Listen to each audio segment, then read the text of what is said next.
ढोलात ते गाडी पॅक झाली म्हणून पाणी येत इकडनं काय काय केलं सर काठी म्हणजे टाकी ते पॅकच होतं आणि काढलं तर होल पडलं. ओके. पण जेव्हा ते पॅक आहे ते पाणी पण थेंब पडत नाही का कार्यामुळे काय आणखी काय आहे त्याच्यामुळे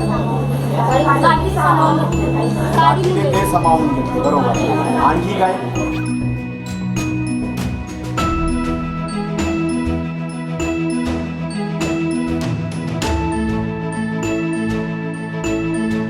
तर ते खाली कडक भाग होते ना आपले हवा बोलते ते नरम होते ओके. कडक भागाच्यामुळे हे फुटले नाही हे फुटले आणि वरती काय होते इकडे कडक भाग आहे इकडे नरम